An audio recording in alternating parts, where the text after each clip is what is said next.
Hello everyone, welcome to our YouTube channel Shiksha Alliance. Today we are going to start our daily current affairs session in which we will cover important news from several newspapers, PIB and various government sources. So let's begin our session. Our first topic is Citizen Perception Survey CPS. हम जानेंगे Citizen Perception Survey के बारे में. As a part of Ease of Living Index, the Ministry of Housing and Urban Affairs launched CPS to directly capture the perception of citizens with respect to the quality of life. जो ये है आपका ये part है ease of living index का. Ministry of housing and urban affairs ministry जो है उन्होंने लॉन्च किया है सिटीजनशिप परसेप्शन सर्वे को. तो किस मिनिस्ट्री ने लॉन्च किया ये इंपॉर्टेंट हो जाता है ताकि डायरेक्टली कैप्चर किया जा सके जो परसेप्शन है सिटीजन का क्वालिटी ऑफ लाइफ को लेके. The Ease of Living Index and Municipal Performance Index are the assessment tool used by the Ministry of Housing and Urban Affairs to evaluate the quality of life and the impact of various initiatives for urban development in the city. जो ease of living index और municipal performance index है यह assessment tool है जिसका उपयोग किया जाता है ministry of housing and urban affair के द्वारा ताकि वो इवेलुएट कर सके क्वालिटी ऑफ लाइफ को और जो इम्पैक्ट पड़ रहा है अलग अलग इनिशिएटिव का अर्बन डेवलपमेंट को लेकर सिटी पे. CPS first conducted in 2020 carries 30% weightage in the ease of living index and is undertaken by the National Institute of Urban Affairs, a think tank and Quality Council of India, a non-profit organization. जो CPS है इसको पहली बार conduct किया गया था 2020 में. यह carry करता है 30% weightage ease of living index में और इसको किया गया है national institute of urban affairs के द्वारा जो कि एक थिंक टैंक है और क्वालिटी काउंसिल ऑफ इंडिया जो कि नॉन प्रॉफिट ऑर्गेनाइजेशन है. इससे रिलेटेड जो न्यूज था तो महुआ जो है उसने इनिशिएट किया है ट्रांसपोर्ट फॉर ऑल टैलेंट ताकि इनहेंस किया जा सके मोबिलिटी एक्सपीरियंस को सारे सिटीजन के लिए और इसका फोकस है डिजिटल इनोवेशन के ऊपर. ईज ऑफ लिविंग फ्रेमवर्क जो है उसमें किसका कितना परसेंट है 35% quality of life, 15% economic ability, 20% sustainability और 30% सिटीजन परसेप्शन सर्वे का. तो जो 35% है इसमें आपका education, health, housing and shelter, वॉच and HWM, mobility, safety and security, recreation आता है. 15% इकोनॉमिक एबिलिटी में आपका level of economic development, economic opportunity आता है. 20% सस्टेनेबिलिटी में environment, green space and building, energy consumption, city resilience और 30% सिटीजन परसेप्शन सर्वे में सिटीजन का जो परसेप्शन है वो आता है. नेक्स्ट टॉपिक है हमारा डिजी लॉकर. पीआईबी का न्यूज इंपॉर्टेंट हो जाता है, पहले भी हम लोगों ने कंसीडर कर रखा है. DigiLocker has successfully completed इस second level of integration with Ayushman Bharat digital mission. DigiLocker ने सक्सेसफुली कंप्लीट कर लिया है इसका सेकंड लेवल जो था इंटीग्रेशन का आयुष्मान भारत डिजिटल मिशन के साथ. DigiLocker user can now digitally store health record and link them with Ayushman Bharat health account. DigiLocker user जो है वो डिजिटली स्टोर कर सकते हैं अपने हेल्थ रिकॉर्ड को, लिंक कर सकते हैं उसको आयुष्मान भारत हेल्थ अकाउंट के साथ. DigiLocker is a secure cloud-based document storage and exchange platform launched in 2015 under the Ministry of Electronic and Information Technology. तो DigiLocker है ये आपका एक secure cloud based document storage और एक्सचेंज प्लेटफॉर्म है जिसको लॉन्च किया गया था 2015 में ministry of electronic and information technology के अंतर्गत. DigiLocker can be used now as a health locker for storing and accessing health records such as vaccination record, doctor prescription, lab report, hospital discharge, summary, etc. और digi locker का उपयोग किया जा रहा है health locker के तौर पर ताकि स्टोर किया जा सके और एक्सेस किया जा सके हेल्थ रिकॉर्ड को, जैसे कि वैक्सीनेशन का रिकॉर्ड हो गया, doctor prescription, lab report, hospital discharge summary etcetera. इस सबको वहां पर स्टोर किया जाएगा. आयुष्मान भारत डिजिटल मिशन के बारे में हम जान लें. It was launch in 2021. Ayushman Bharat digital mission will connect the digital health solution of hospital across the country with each other. इसको लॉन्च किया गया था 2021 पे. आयुष्मान भारत डिजिटल मिशन जो है ये कनेक्ट करेगा डिजिटल हेल्थ सॉल्यूशन जो है हॉस्पिटल का अक्रॉस कंट्री पे एक दूसरे के साथ. Digital ecosystem will also enable a host of other facilities like digital consultation, consent of party in letting medical practitioner access their record, etc. और ये जो डिजिटल इकोसिस्टम होगा ये इनेबल करेगा बहुत सारे अदर फैसिलिटी को भी, जैसे कि डिजिटल कंसल्टेशन हो गया, कॉन्सेंट हो गया पार्टी का ताकि जो मेडिकल प्रैक्टिशनर है वो एक्सेस कर सके उनके रिकॉर्ड को और सो ऑन. नेक्स्ट टॉपिक है हमारा amendment to foreign trade policy. तो जो अमेंडमेंट की बात कही गई है फॉरेन ट्रेड पॉलिसी को लेकर इसको हम समझते हैं. Government has allow invoicing and settlement of exporter importer in the Indian rupee. Government ने अलाउ कर दिया है इनवॉइसिंग को और सेटलमेंट जो है एक्सपोर्टर इंपोर्टर का इंडियन रूपी पे. Previously, exporter could avail of export promotion scheme such as duty drawback only if the payment were done in freely convertible currency such as US dollar, British pound, etc. इसके पहले क्या था, exporter जो थे वो avail कर सकते थे एक्सपोर्ट प्रमोशन स्कीम को अगर ड्यूटी ड्रॉबैक लागू हो तभी, और अगर पेमेंट किया गया हो फ्रीली कन्वर्टेबल करेंसी पे जैसे कि US डॉलर, ब्रिटिश पाउंड पे तभी ये फैसिलिटी मिलता है. This will help in internationalisation of Indian rupee, increasing the use of local currency in cross border transaction. Currently, while the dollar accounts for 88% of international trade, rupee account for less than 1.7% of global trade. अभी क्या है, ये मदद करेगा internationalisation करने में Indian रुपये को। इससे क्या होगा, बढ़ेगा जो यूज है आपका लोकल करेंसी का लोकल बॉर्डर ट्रांजैक्शन के कारण। अभी प्रेजेंटली डॉलर जो है वो 88% इंटरनेशनल ट्रेड में उपयोग हो रहा है, जबकि रुपये जो है वो लेस देन 1.7% ग्लोबल ट्रेड में उसका योगदान है। तो उससे क्या होगा, इसको बढ़त मिलेगी। Other major for internationalization of rupee, जो और भी मेजर है जो कि इंटरनेशनलाइजेशन में रुपये की मदद कर रहा है, तो करेंसी स्वैप एग्रीमेंट हो गया, क्रॉस बॉर्डर बोरोइंग हो गया इंडियन रुपी पे, और आरबीआई फ्रेमवर्क जो है ट्रेड सेटलमेंट को लेकर रुपी पे। नेक्स्ट टॉपिक हमारा action plan to promote export of millet.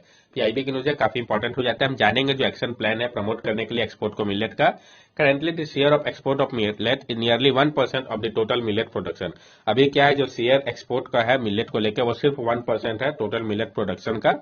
Action plan, role of Indian mission abroad, जो रोल है इंडियन मिशन का अब्रॉड के लिए, they would help in the branding and publicity of Indian millet and identification of integration shape as well as potential buyer. ये मदद करेगा branding में और पब्लिसिटी में इंडियन मिलेट का, और आइडेंटिफाई करेगा इंटरनेशनल शेप को जिसका पोटेंशियल बायर हो सके। Targeting ambassador of foreign mission in India for showcasing various millet based product including ready to eat millet product. और टारगेट किया जाएगा जो एम्बेसडर है फॉरेन मिशन के भारत पे, उनको शोकास किया जाएगा जो अलग अलग टाइप है मिलेट बेस्ड प्रोडक्ट का, जिसमें कि ready to eat millet product भी होंगे। Millet promotional activity in various country through food show, buyer seller meet etcetera. और मिलेट प्रमोशनल एक्टिविटी पे फोकस किया जाएगा अलग अलग कंट्री के साथ food show, buyer seller meet के माध्यम से, ताकि इसको बूस्ट मिल सके। Promotion of Indian millet in international food festival, example Gulf food 2023, Foodex, Seoul food and hotel show etcetera. और प्रमोट किया जाएगा इंडियन मिलेट को इंटरनेशनल फूड फेस्टिवल के माध्यम से, जैसे गल्फ फूड 2023 के दौरान Foodex, Seoul food, hotel show etcetera, इन सब में प्रमोट किया जाएगा इंडियन मिलेट को। Government has also started formulating a 5-year strategic plan for the promotion of millet and value added millet produce in the international market. और government ने start कर दिया है फॉर्मुलेट करना 5-year स्ट्रेटेजिक प्लान को promote करने के लिए मिलेट को और वैल्यू एडेड मिलेट प्रोडक्ट को इंटरनेशनल मार्केट के लिए। Centre has created nutri cereal export promotion forum. Centre ने क्रिएट किया है nutri cereal export promotion forum को। The government is also mobilising startup for export promotion of value added product in the ready to eat and ready serve category. और government जो है वो mobilise कर रहा है स्टार्टअप को export promotion value added product ready to ईट और ready to serve category पे। UN declared 2023 as the International Year of Millet, India led proposal। UN ने डिक्लेयर किया कि जो 2023 है वो इंटरनेशनल ईयर है मिलेट के लिए, इंडिया का द्वारा ये प्रपोजल किया गया था। It will help popularize Indian millet as well as its value-added product across the world and make it a people movement। और ये मदद करेगा पॉपुलराइज करने में इंडियन मिलेट को, साथ साथ इसके वैल्यू एडेड प्रोडक्ट को पूरे विश्व में, और ये इसको एक पीपल मूवमेंट बनाएगा। नेक्स्ट टॉपिक है हमारा नेशनल फिशरी डेवलपमेंट बोर्ड। तो हम जानेंगे नेशनल फिशरी डेवलपमेंट बोर्ड के बारे में। पीआईबी के न्यूज है, National Fishery Development Board was one of the organization to be awarded the Indian Agri-Business Award 2022 for the Best Agri-Business Award under the Fishery Sector। तो national fishery development board है वो one of the organisation में से एक है जिसको award दिया गया है इंडियन एग्री बिजनेस अवार्ड 2022 का, उनके बेस्ट एग्री बिजनेस अवार्ड को देखते हुए फिशरी सेक्टर पे। नेशनल फिशरी डेवलपमेंट बोर्ड के बारे में हम जान लें। National Fishery Development Board was established in 2006 as an autonomous organization under the administrative control of Department of Fishery, Ministry of Fishery, Animal Husbandry and Dairying, Government of India, to enhance fish production and productivity in the country and to coordinate fishery development in an integrated and holistic manner। तो national fishery development board है उसको establish किया गया था 2006 में एक autonomous organisation के तौर पे, जिसका एडमिनिस्ट्रेटिव कंट्रोल जो है department of fishery, ministry of fishery, animal husbandry and dairying, government of India के द्वारा किया जा रहा है, ताकि इनहेंस किया जा सके फिश के प्रोडक्शन और प्रोडक्टिविटी को कंट्री पे, और कोऑर्डिनेट किया जा सके फिशरी डेवलपमेंट के साथ एक इंटीग्रेटेड और होलिस्टिक मैनर पे। नेक्स्ट टॉपिक है हमारा अटल न्यू इंडिया चैलेंज। पीआईबी की न्यूज है, तो हम जानेंगे अटल न्यू इंडिया चैलेंज के बारे में। Women centric challenge under ANIC has been launched to address the issue faced by women in different sphere of life using technology based innovation। जो women centric challenge है अटल new India challenge के अंतर्गत उसको launch किया गया है ताकि address किया जा सके जो प्रॉब्लम को सामना करना पड़ा है वुमेन के द्वारा अलग अलग स्फीयर में लाइफ के टेक्नोलॉजी बेस्ड इनोवेशन के कारण। ANIC is a part of Atal innovation mission by NITI Aayog. जो आपका अटल न्यू इंडिया चैलेंज है ये पार्ट है आपका अटल इनोवेशन मिशन का, जो कि नीति आयोग का है। Atal innovation mission provide fund up to ₹1 crore to grant to any Indian company which come up with innovation to solve sector based challenge of national importance and social relevance। और अटल innovation mission जो है ये provide करता है fund जो कि 1 करोड़ तक का है ग्रांट के रूप में किसी भी इंडियन कंपनी को जो कि आते हैं इनोवेशन के साथ कि वो सॉल्व कर सकते हैं सेक्टर बेस्ड चैलेंज को, नेशनल इंपॉर्टेंस और सोशल रिलेवेंस का, तो उनको प्रोवाइड किया जाता है फंड जो कि आपका 1 करोड़ का है। ये आप देख सकते हैं अटल इनोवेशन मिशन को जैसे कि समझाया गया है। Atal tinkering lab, Atal establish incubation centre, Atal new India challenge, Atal community innovation centre, Atal research and innovation for small enterprises, rise और मेंटर ऑफ चेंजेस, ये सारे इसके पार्ट है। नेक्स्ट टॉपिक है हमारा Indian biological data centre IBDC, ये भी पीआईबी की न्यूज है, जानेंगे इसके बारे में। Union ministry of science and technology has decided to national India first national repository for life science data the Indian biological data center. जो यूनियन मिनिस्ट्री है साइंस एंड टेक्नोलॉजी के, उन्होंने डेडिकेट किया है नेशन का इंडिया का पहला national repository को लाइफ साइंस डाटा के लिए, जो कि आपका इंडियन बायोलॉजिकल डाटा सेंटर है। ये कहाँ पर ये इंपॉर्टेंट हो जाता है, और ये इंडिया का पहला नेशनल रिपोजिटरी है लाइफ साइंस के लिए, आईबीडीसी। Supported by Department of Biotechnology, it has been established as the Regional Center of Biotechnology, Faridabad, Haryana. इसको सपोर्ट किया गया है डिपार्टमेंट ऑफ बायोटेक्नोलॉजी के द्वारा। इसको स्टैब्लिश किया गया है रीजनल सेंटर ऑफ बायोटेक्नोलॉजी के पास फरीदाबाद, हरियाणा में। As per biotech pride guidelines of the government of India, it is mandated to achieve all life science data generated from publicly funded research in India. और जैसा कि biotech pride guidelines है government of India का, उसमें mandatory किया गया है कि अचीव किया जाए सारे लाइफ साइंस डाटा को जो कि जनरेट किया गया हो पब्लिक फंडेड रिसर्च के माध्यम से भारत में। It houses the BRAHM High Performance Computing Facility and has a data disaster recovery site at National Informatics Center, Bhubaneswar. और इसके पास ब्रह्म हाई परफॉर्मेंस कंप्यूटिंग फैसिलिटी है, साथ साथ डाटा डिजास्टर रिकवरी साइट भी है नेशनल इंफॉर्मेटिक्स सेंटर भुवनेश्वर पे। नेक्स्ट टॉपिक है हमारा India updated NDC insufficient. India का जो अपडेटेड एनडीसी है वो इनसफिशियंट है, जानेंगे वैसे क्यों कहा गया है। As per report of climate action tracked, India will meet their NDC and overachieve it. Its target need to get more ambitious to reach the 1.5 degree Celsius target. जो रिपोर्ट है क्लाइमेट एक्शन ट्रैकर का, उसके अनुसार India जो वो पूरा करेगा उसके एनडीसी को और ओवर अचीव कर सकता है, लेकिन अभी भी टारगेट जो है एम्बिशियस के वो पहुंचा जाए 1.5 डिग्री सेल्सियस का, ये मुश्किल है।